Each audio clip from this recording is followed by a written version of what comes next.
descomplicadas, bienvenidas a Lo que callamos las descomplicadas. Este es un nuevo episodio y la pregunta de hoy es ¿qué es la resistencia a la insulina? Pero tenemos hoy al doctor Rubén Ancona aquí para hablar de este tema. Hola Rubén. Hola Denise, ¿cómo estás? Muy contento de haber sido invitado aquí con toda tu audiencia y pues bueno, tratar de aportar lo más que pueda para resolver algunas dudas de lo que sé y pues supongo que habrán bastantes. Así es. Pues vamos a empezar para que no tardemos mucho. Para empezar, ¿qué es la resistencia a la insulina?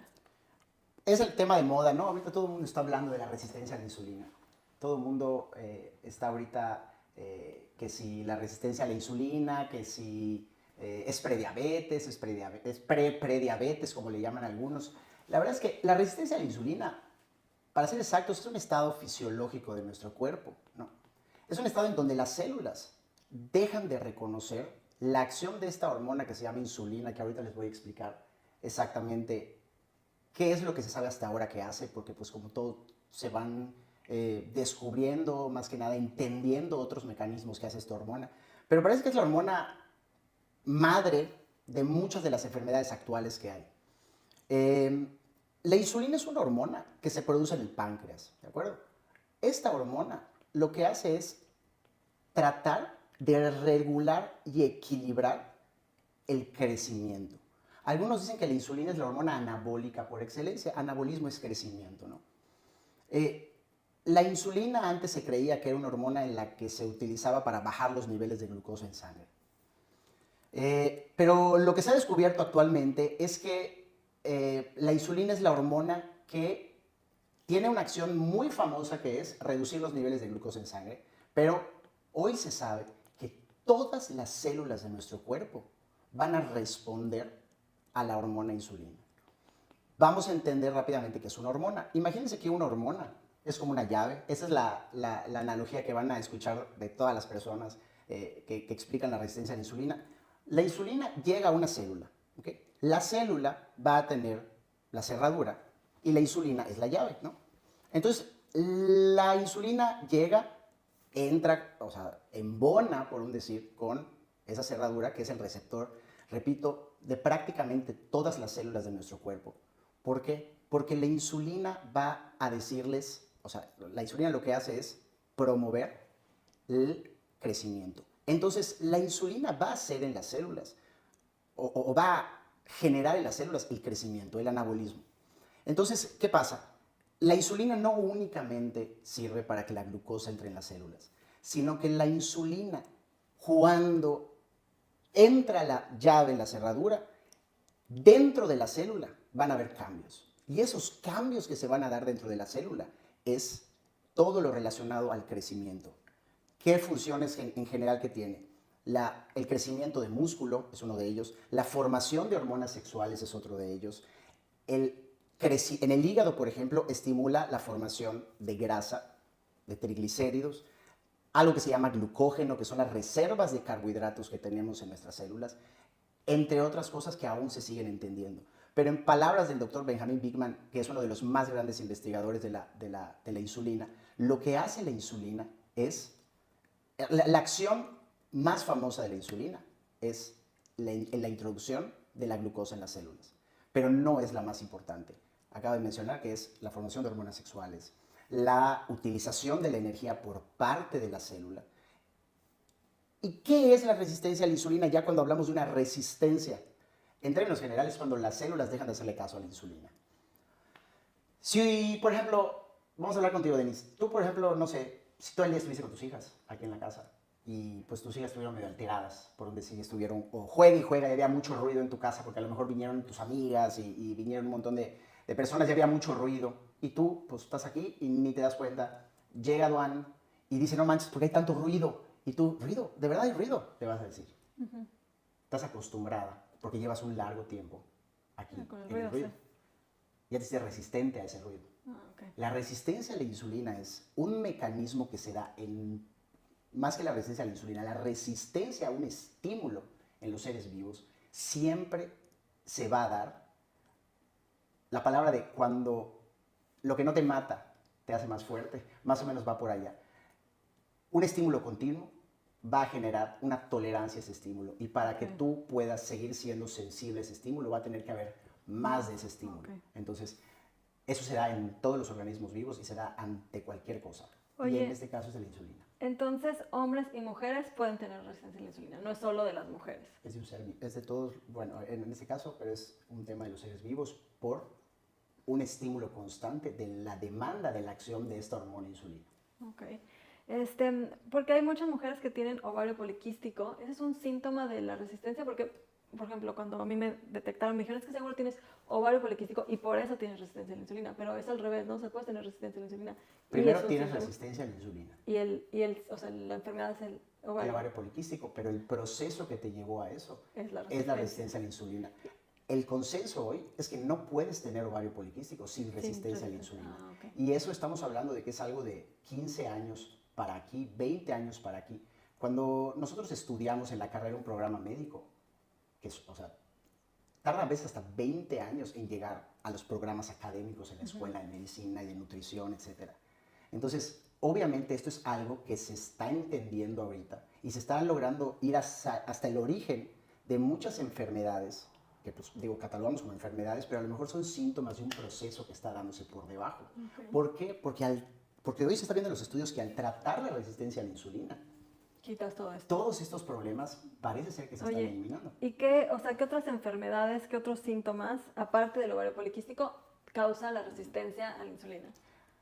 Hasta los años 80 y principios de los 90, el síndrome metabólico que está caracterizado por colesterol bueno bajo o llamado HDL, hipertensión arterial, circunferencia abdominal,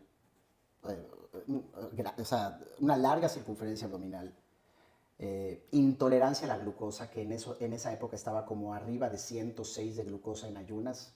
Antes era 100, ahora ya lo elevaron a 106. Okay. No sé si ya dije hipertensión arterial, son 5 criterios. Se llamaba síndrome hiperinsulinémico o síndrome X. Y hoy por hoy se le llama síndrome metabólico. Pero en realidad, antes se considera síndrome insulinémico.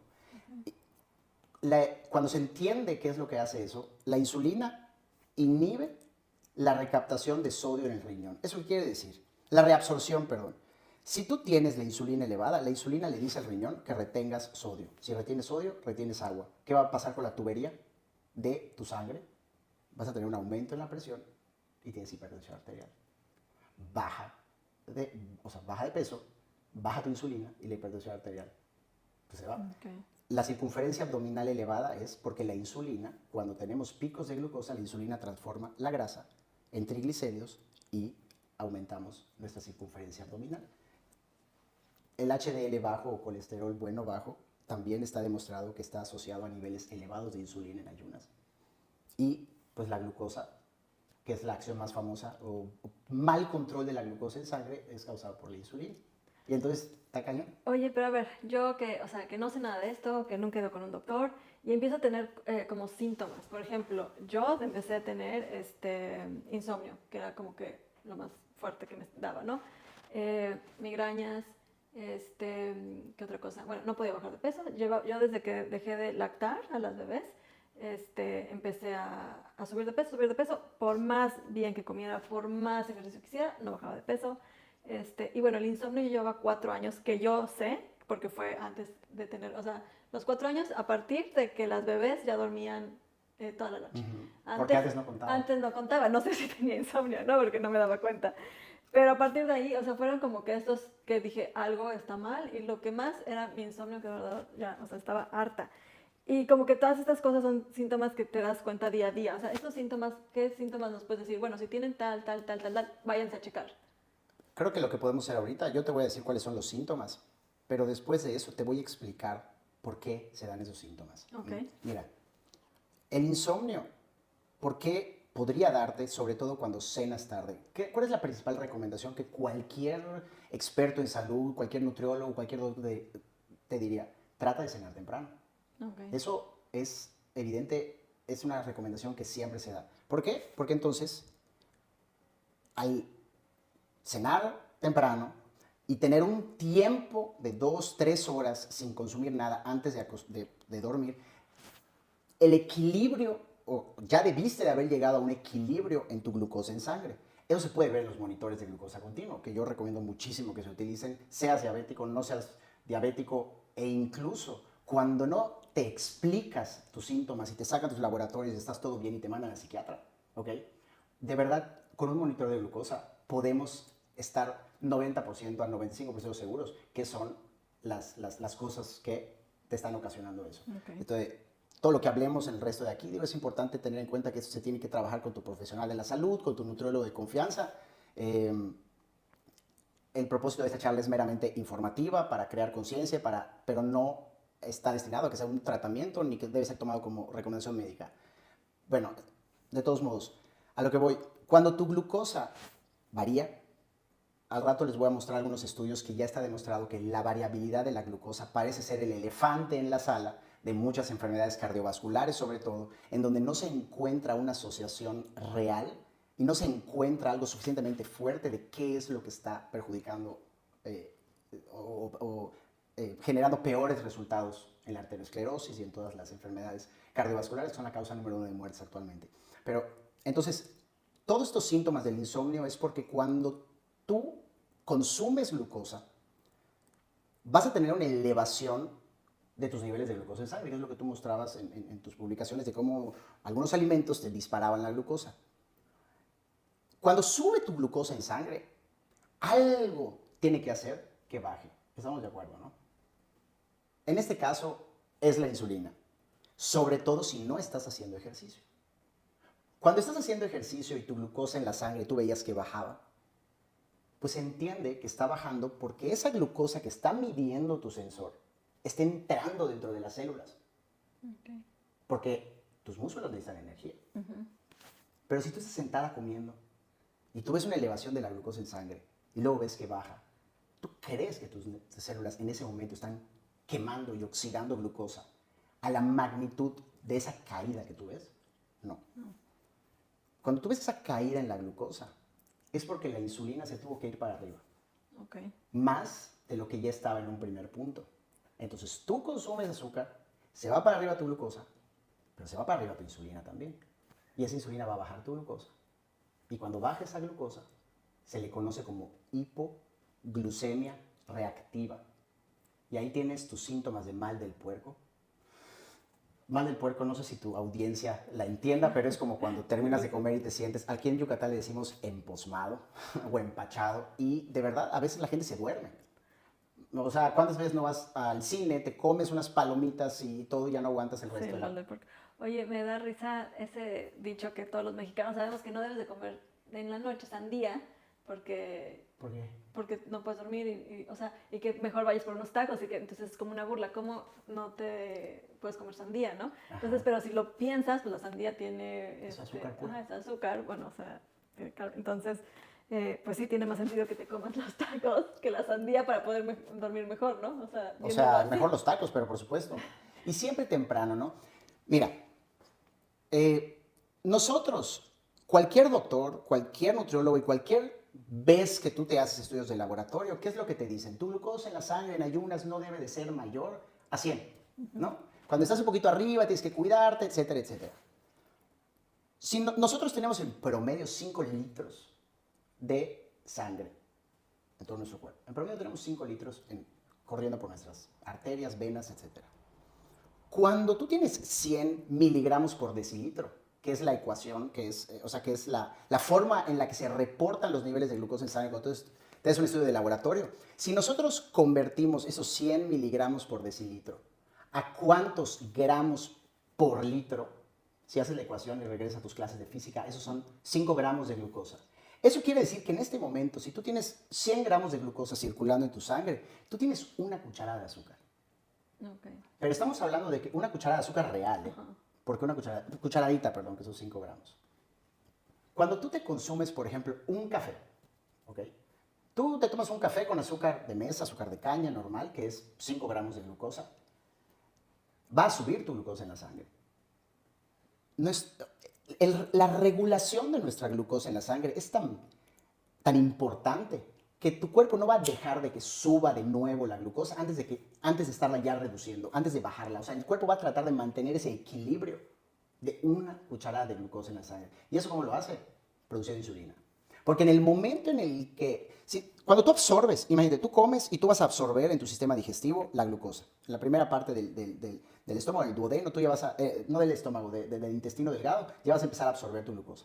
Esa glucosa está en contacto con dos órganos que están estrechamente pegados a lo que se absorbe en el sistema digestivo, hígado y páncreas. En el momento en el que tu glucosa empieza a subir, tu páncreas en ese momento va a empezar a producir insulina. Y esa insulina lo que va a hacer es que pues, enseguida la glucosa entre hacia las células y se va a mantener el equilibrio. Nosotros tenemos en nuestro cuerpo la capacidad de almacenar 500 gramos de glucosa. Una persona sana, vamos a hablar en gramaje. O sea, 500 gramos por día. No, 500 gramos de glucosa son los que nosotros podemos almacenar en nuestro cuerpo. Nosotros podemos almacenar en nuestro cuerpo 500 gramos de glucosa más los 5 gramos que tenemos en la sangre. Okay. Esa es la cantidad de glucosa que nosotros podemos tener de manera adecuada durante nuestra vida. O sea, te digo, durante el tiempo en el que estamos respirando, ¿no? Imagínate que nosotros, lo que se ha visto es que nosotros oxidamos o quemamos entre 15 y 20 gramos de glucosa por hora. Por hora. Tú necesitas entre 15 y 20 gramos de glucosa para vivir, para mantener todas tus necesidades básicas si estás en un estado de reposo. Tú y yo ahorita estamos quemando eso. Okay. En promedio. Eso es lo que se ve en los estudios. ¿Qué va a pasar si ahorita tú y yo nos echamos un juguito de naranja que tiene bastantes más cucharadas de azúcar? Podría llegar a tener entre 10 y 15 dependiendo del tamaño del vaso. Una pausa, porque seguramente mucha gente se está preguntando, por ejemplo, ahorita que estás mencionando el ejemplo del jugo de naranja.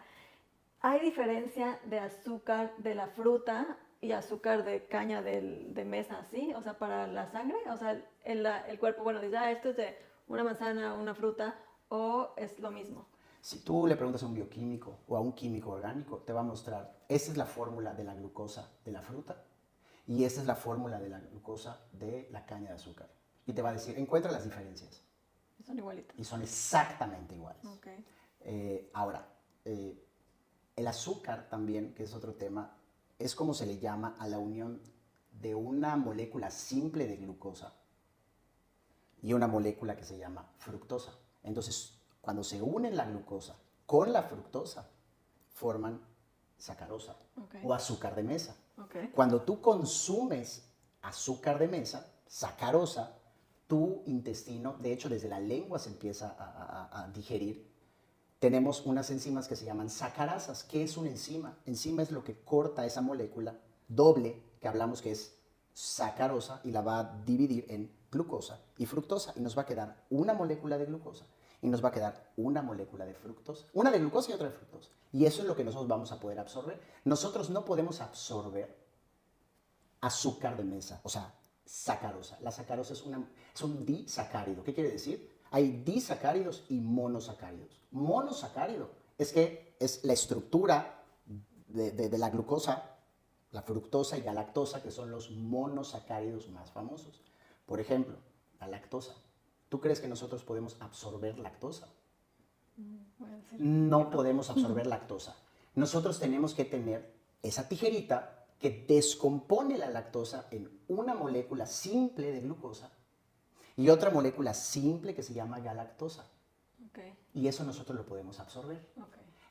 La intolerancia a la lactosa o la gente que no puede tolerar los lácteos es porque no tiene esa tijerita que molecularmente corta la glucosa y la galactosa para que la puedan absorber. Y entonces, ¿qué pasa? Llega esa molécula doble o esa molécula, ese disacárido hacia el colon y en el colon genera una fermentación y empieza a producir gases. Y pues todos sabemos qué pasa, inflamación y todo. Okay. Pero a fin de cuentas, en nuestro intestino, todos los carbohidratos y toda la forma de carbohidratos que nosotros consumamos va a terminar siendo glucosa. Porque nuestras células nuestras células comen glucosa, no comen otra cosa. Y cuando nosotros consumimos cualquier tipo de carbohidrato va a terminar siendo glucosa. O sea, pero ¿hay glucosa buena y glucosa mala? O sea, ¿es lo mismo si me como un dulce a si me como una manzana? No podríamos hablar de glucosa buena y glucosa mala. Podríamos hablar de no todos son alimentos, pero podríamos hablar de una sustancia contenedora de carbohidratos o una sustancia, sí, o comida, porque a mí no me gusta llamarle comida a la comida procesada, pero es otro tema. Pero bueno, va a terminar siendo glucosa. Bueno o malo, el producto sí. Sí podríamos decir que uno es bueno, otro es malo, en el sentido de que uno te va a aportar algo más que solamente energía, porque nosotros comemos por dos cosas, para nutrirnos y por energía. Si tú consumes comida ultraprocesada, está debatible, pero estarías agarrando solo energía. Si tú consumes un producto proveniente de la naturaleza, como la fruta, como las verduras, que oye, tienen carbohidratos, las nueces, oye, tienen carbohidratos, te van a aportar minerales, te van a aportar antioxidantes. Y algo muy importante es que tienen fibra. La fibra, ¿para qué sirve? Hay muchas funciones, pero en el contexto que estamos hablando te voy a decir, la fibra va a evitar que tengas una entrada de glucosa masiva en tu intestino y que tu sangre haya una tremenda elevación de la glucosa, porque la fibra lo que hace es que no absorbas tan rápido e incluso ni siquiera absorbas todo lo que consumes.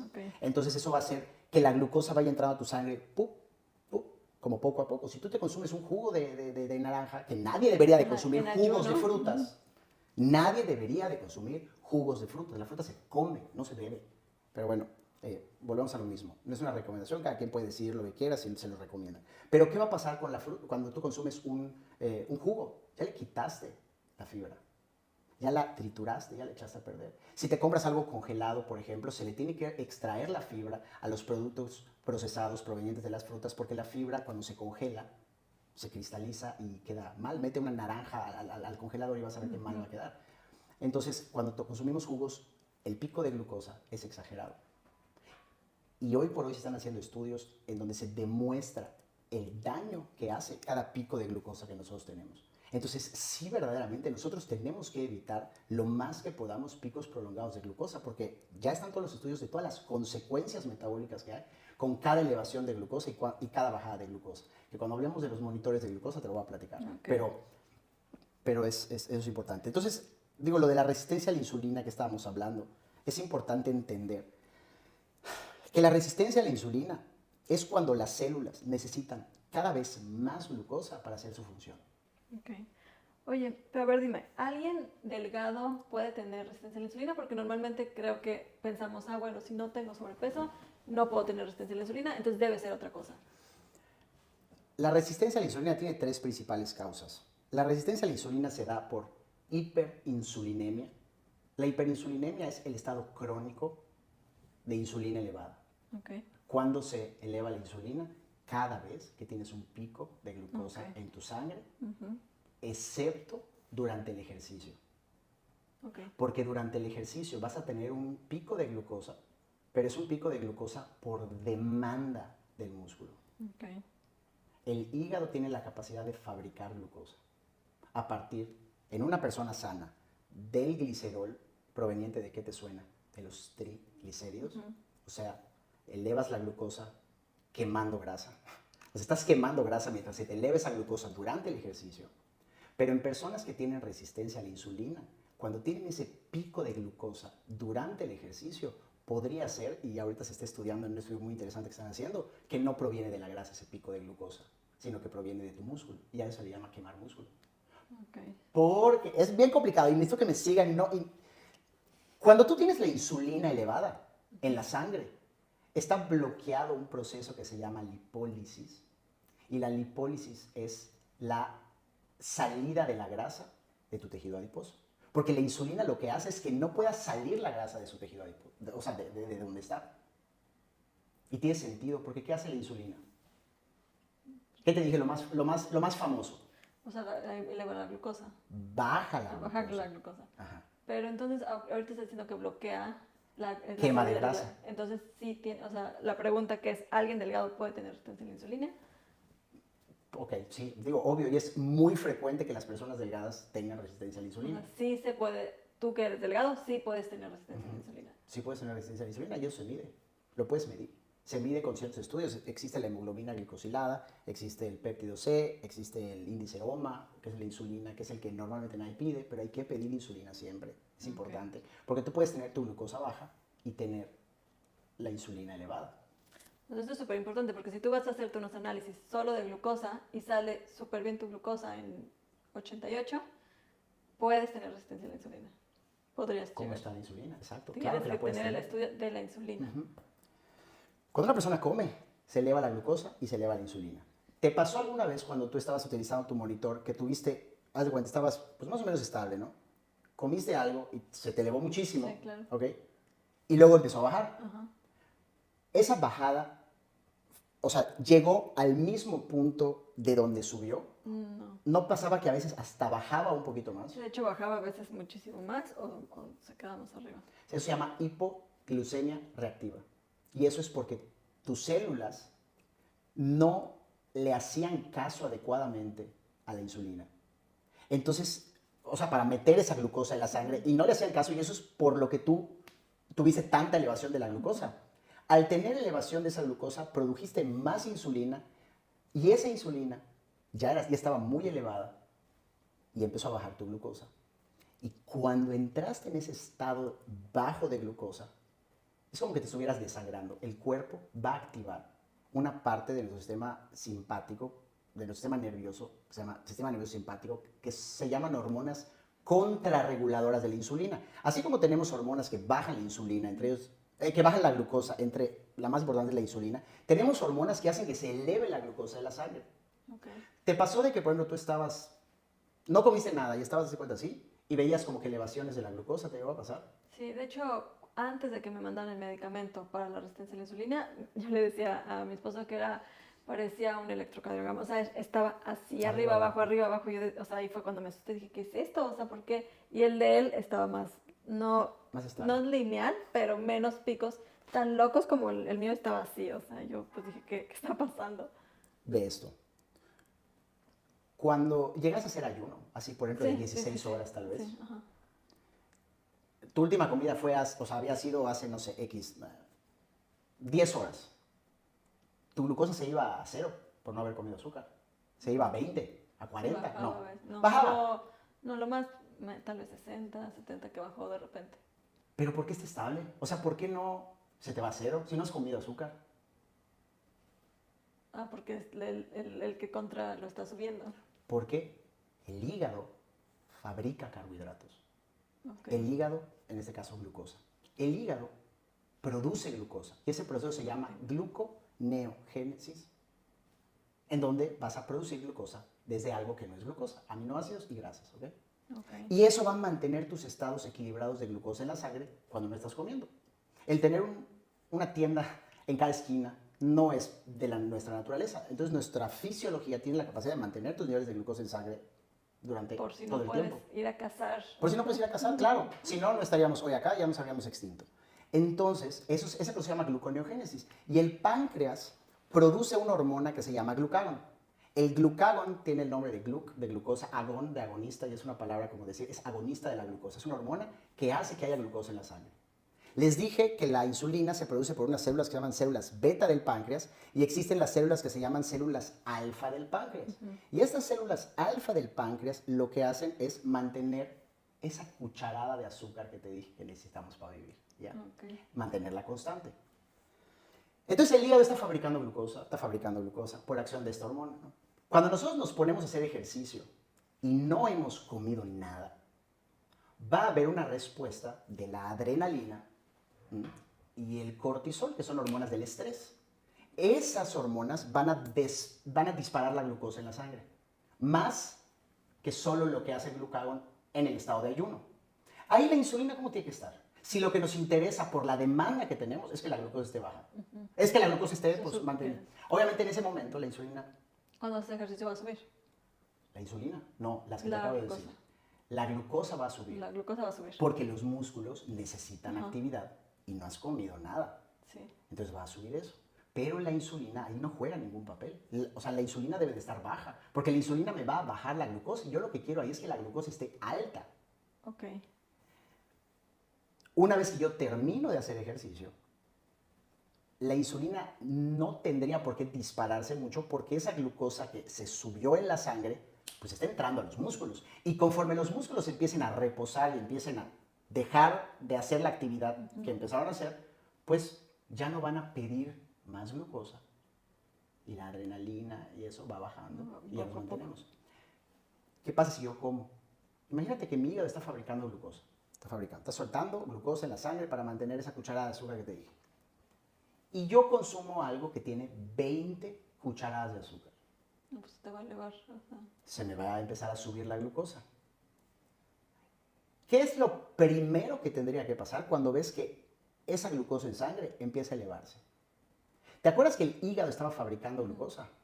Sí, pues el hígado va a intentar bajar tu glucosa, ¿no? Correcto. Pero en ese momento está fabricándola porque está recibiendo esa orden de la célula que te dije llamada glucagón. Ajá. Pero tú ya estás consumiendo glucosa desde afuera. Va a empezar a subir tu glucosa en sangre. En exceso. Exacto. En una persona sana te quiero explicar qué pasa. La insulina empieza a subir. La glucosa va a empezar a entrar en la célula esa que te conté, que hace que el hígado eleve la glucosa en la sangre. ¿Eso sabes qué va a hacer? Que se pare la producción del glucagón. Okay. Entonces el glucagón deja de estimularse porque está entendiendo que estás metiendo que la extra, glucosa lo paro y ya no hago más. Pero cuando alguien tiene resistencia a la insulina, sigue. Sí, a ver, sigue tu idea. Ajá, sigue haciéndolo y no te dice paro y tienes mucho exceso. Exactamente. Okay. La resistencia a la insulina es eso. Oye, entre pero otras cosas. alguien que no tiene resistencia a la insulina también le da los picos de glucosa cuando consume, o son menos, o sea... Hay estudios en donde se ve que gente que sí puede tener elevaciones, pero hay patrones que se ven metabolitos, así se llaman, en ciertas sustancias que se deben de producir y algunas que no se deben de producir, y a la velocidad que se deben de producir después de un pico. Hay estudios que los miden.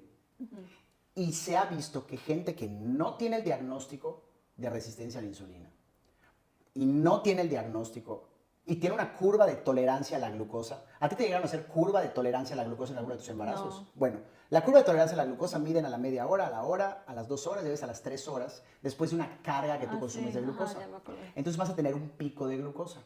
Pero solo lo hacen con la glucosa y eso se debería hacer también con la insulina. Entonces debes de medir tanto la insulina como la glucosa para ver, ok, si tú tienes una gráfica de glucosa perfecta y no entras en un criterio de resistencia a la insulina ni de prediabetes, ok, ¿cómo está tu insulina?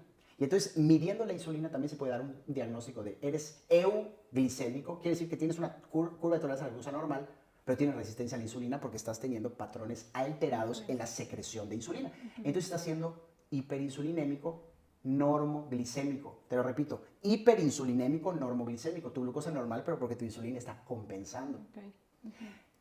Y lo que va a pasar cuando tú consumas grandes cantidades de glucosa y no se logre apagar la producción de glucosa en el hígado, por esa resistencia a la insulina que estábamos hablando hace un momentito, tienes a tu hígado fabricando glucosa y tienes la glucosa de lo que estás comiendo. Y entonces, ¿qué va a pasar? La insulina necesita suprimir esa elevación de la glucosa. Entonces las células del páncreas beta que hacen producen más insulina. Y entonces ya si es mucha insulina, pues entonces sí va a lograr suprimirlo. Pero en ese momento ya terminaste de absorber toda la glucosa que comiste.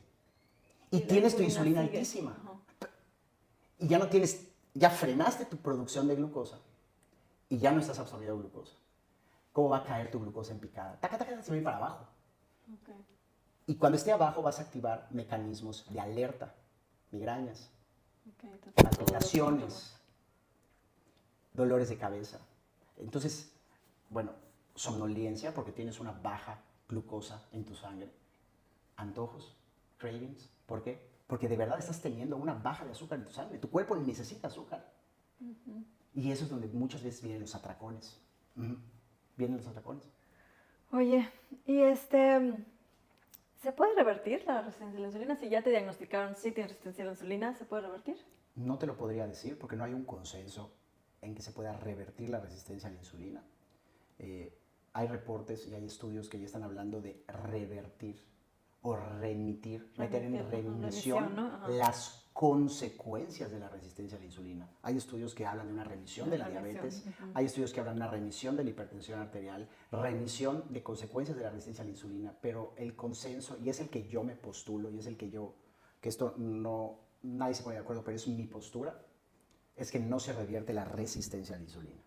Una vez que una persona tiene resistencia a la insulina, otros hablan de que sí, y puede ser, o sea, digo, pero mi postura es de que no se revierte la resistencia a la insulina, se controla y todas las consecuencias de la resistencia a la insulina remiten. Okay. En el momento en el que tú vuelves a tener hábitos pro resistencia a la O insulina, sea, mientras te sigas cuidando, o sea, que es también lo que me dijeron, o sea, ahorita ya tus niveles bajaron, todo está bien, pero en el momento que sigas con malos hábitos, otra vez va a regresar, o sea, no es como que regreses a punto cero, ¿no? exacto. O sea, okay. Piensa que una resistencia a la insulina, si tenías la predisposición genética, por ejemplo, pero definitivamente no naciste con la resistencia a la insulina, tuviste hábitos que en suma con tus genes, con tu ambiente, con tu estilo de vida, lo que tú quieras, te dio resistencia a la insulina, estarías hablando de que tendrías otra vez todo el tiempo que tardaste en desarrollar resistencia a la insulina, si habláramos de una regresión o revertir la resistencia a la insulina. O sea, si yo empecé a tener problemas relacionados a eso a los 15 años y a los 20 años, pues logré revertirlo, ¿no? Por decir revertir. Ok, entonces puedo volver a mis viejos hábitos durante 15 años más antes de que me vuelva a dar y en 15 años ya me vuelvo a ocupar otra vez de mi resistencia a la insulina. Eso sería una cura. Eso sería revertirlo. O sea, yo creo que ya la tienes, ese estado metabólico ya lo tienes. Y hay algo muy importante también. ¿Cuál sería la utilidad de la resistencia a la insulina? Porque eso es un estado fisiológico. ¿Cuál sería la utilidad de que tus células dejen de quemar energía y todo lo que consuman lo almacenen? La pubertad y el embarazo. O sea, La pubertad y el embarazo. Pausa. ¿A partir de qué edad hablas de pubertad? ¿A partir de qué edad te puede dar resistencia a la insulina? Fisiológica. Le conocen resistencia a la insulina fisiológica durante el embarazo, durante la pubertad. Parte de la resistencia a la insulina es alentar un poquito tu oxidación y tu producción de energía con tal de almacenar lo que estás consumiendo. En vez de que lo que comas lo quemes, hacer una ecuación en la que de lo que comes no quemes tanto para producir energía, sino que tú trates de almacenar de lo que comes. ¿Sabes por qué? Porque cuando entras a la pubertad, lo que comes, en vez de quemarse, de transformarse en energía, lo necesitas para formar materia, hueso, músculos. ¿Cómo crees que se estiran las personas? Necesitas para crecer. ¿Has escuchado el chiste de que el puberto está tirado y tiene hambre todo el día? Y está tirado en el sofá. Dicen una papa, ¿qué? ¿Cómo le dicen? No sé qué, una papa. ¿Por qué? Porque tú necesitas tener un metabolismo lento, hablando, esa palabra la odio, pero bueno, tener un metabolismo ahorrador, vamos a llamarle, en donde tu anabolismo es mayor que tu catabolismo. El catabolismo es la utilización de tus reservas para producir energía. Y el anabolismo es lo que comes, es para almacenar. Tiene todo el sentido del mundo porque necesitas hacer que crezcan tus órganos, hacer que crezcan tus huesos, hacer que crezcan tus músculos, porque estás en esa etapa de la pubertad. En el embarazo, ¿por qué sería pues por útil? Necesitas que crezca el bebé, ¿no? Necesitas tener poca energía, necesitas que lo que comas lo almacenes en vez de que lo quemes y por eso no tienes energía. Y es normal que las mujeres embarazadas se sientan cansadas todo el tiempo y todo. Es más, cuando alguien sospeche que tiene resistencia a la insulina y no es embarazado, piensa en una embarazada. Así se siente. Así se siente alguien que tiene resistencia a la insulina. Siempre estás cansado, o sea... A veces estás medio irritable, no tienes tanta energía, tienes hambre, antojo. Eso es lo que tiene una persona con resistencia a la insulina. Literal, cuando hablo de resistencia a la insulina, yo les digo, o sea, piensen en una embarazada. Es eso. O en un puberto también. Ok, muy bien. Bueno, vamos a parar aquí. Este es el primer episodio que vamos a hacer con el doctor Rubén y vamos a hablar otro episodio de los monitores de glucosa. Así que esperen los dos episodios. Muchísimas gracias, Rubén, por aportarnos tanto. Gracias, Denise. Digo, esto es un tema muy complicado, es muy largo. Eso es nada más una pincelada de lo que es, pero sí, yo trato de hacer que la gente trate de entender qué es. ¿Cuál es tu Instagram? ¿Dónde te pueden seguir? RanconapMD. Y ahí, realmente ahorita no soy tanto de redes sociales, digo, es una de mis metas, pero todavía no hemos... Y bueno, también pueden tomar consulta. De hecho, va a sacar ¿qué es un curso? Voy a sacar es un reto sin azúcar, que más que reto es como que un taller educativo pues, para pacientes. Y va a ser muy enfocado en entender lo que pasa con la glucosa en la sangre. Okay. Basado en los monitores de glucosa. No tienen que usar el monitor, realmente es un curso de bioquímica, fisiología básica. Para entender un poco más tu cuerpo. De lo que hemos hablado ahorita. Y entender por qué me pasa lo que me está pasando y darle sentido a muchas cosas, ¿no? Ok, así que voy a poner acá sus números y sus redes para que puedan ahí hablar al consultorio. Tus pacientes tienen mitad de precio. Ven, así Bueno, que... no son pacientes, son seguidores, mis, followers. mis seguidores, así que aprovechen y vayan con el doctor Rubén. Muchísimas gracias, Rubén. No, gracias por invitarme. Dale, un Hasta gusto. luego, bye, nos vemos en el siguiente episodio. Gracias.